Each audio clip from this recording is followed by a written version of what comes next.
hello guys, good morning. So welcome back to my YouTube channel. This is Autoboyson. So mayroon tayong gagawin ngayon, itong XRM na luma. So ang issue nito guys ay natuyuan ng langis. So hindi naman talaga totally natuyo, mayroon pa siguro mga 1 pulgada.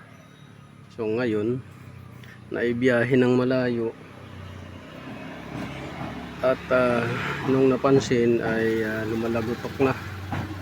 So ngayon ito yung gagawin natin. So pinandar na natin to, confirm positive na lumalagotok at maandar naman siya pero namamatay, parang loss compression. At dito maingay sa may valvula. So yun yung ano natin nakita dito at napansin. So babaklasin natin dito para ma-check yung valvula kung lumuwag at yung head para ma-check din. So may flooded issue din siya sa carburetor, tanggalin din natin yan. So yun.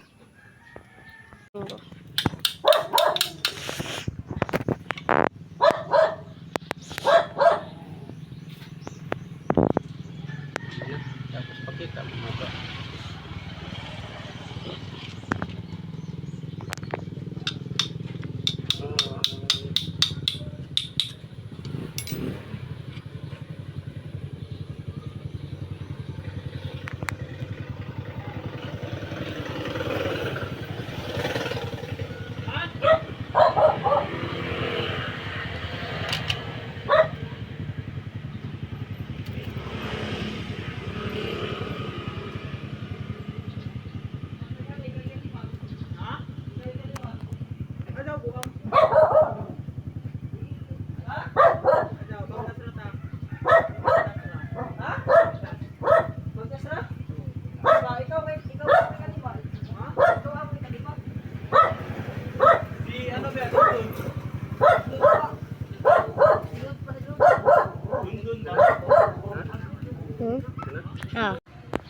So ito guys, natanggal na natin yung cylinder head nya.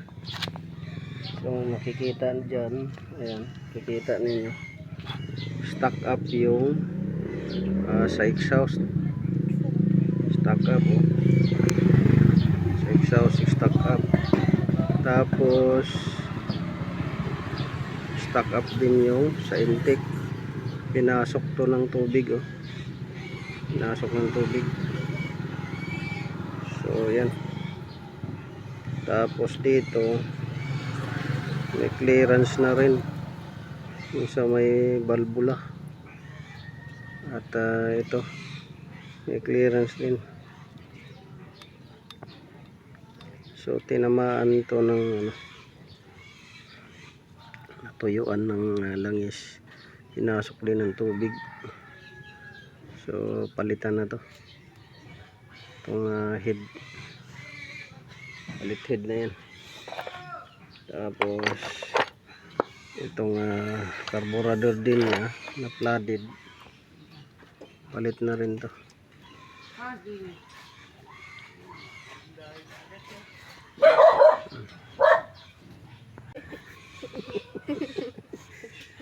So ito piston, papalitan din natin yan, pati na yung bore.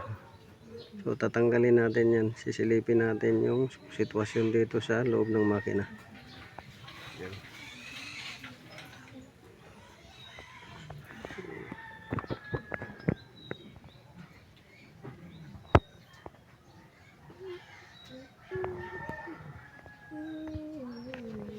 So tatanggalin natin to, pero dito palit na to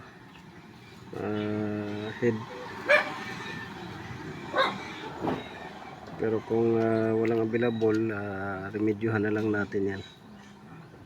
Pero ito palitan na, may nabibili naman to. Ito head, mag swap lang tayo, hanap tayo ng kaparehas nya. So ito guys, nailabas na natin yung piston bore. So dito may leaking kaagad siya sa gasket nya. Ayan. May leaking kagad siya. Yung nangitim na yan, yan yung lumapat.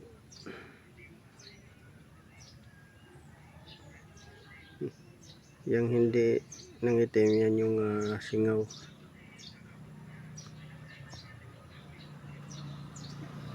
Tapos yung bore nya may gas-gas na. Dahil nga may history ito na binaha din. Tapos hindi pinabuksan or hindi yata nag-flashing. Kaya ito nangyari. Tapos dito, ayan, makikita ninyo yung piston. Puro gas-gas. Yan o, puro gas-gas. Tapos yung oil compression ring o oil ring stuck up. Tapos may alog na rin yung piston pin nya. So palit na yan, isang set na piston bore set. Tapos yung head carburetor, dumilin yung loob, kailangan to i-flashing.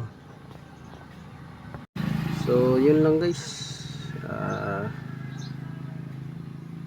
paalala lang, pag halimbawa yung motor ninyo ay ilang beses na lumusong sa baha or nabaha talaga, mariretrieve pa ninyo o marirecover pa yan, i-change oil nyo ng 2 beses, panda rin, tapos drain, sunod lagyan, panda rin, tapos drain, pangatlo yun yung totoong langis na.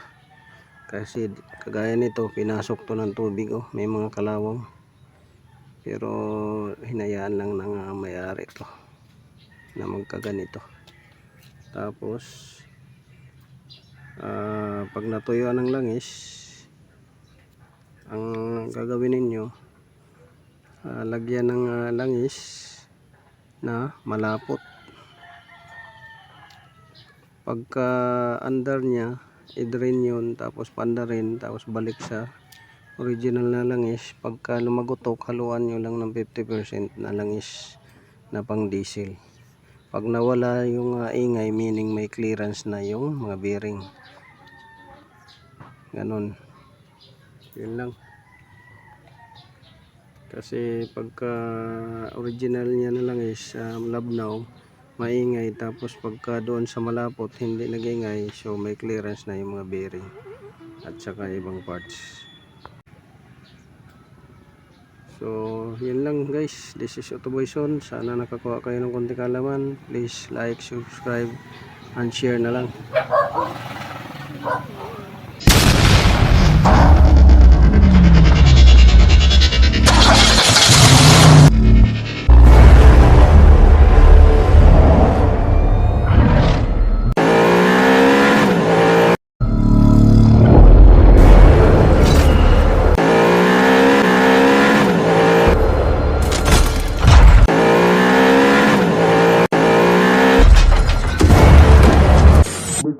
Make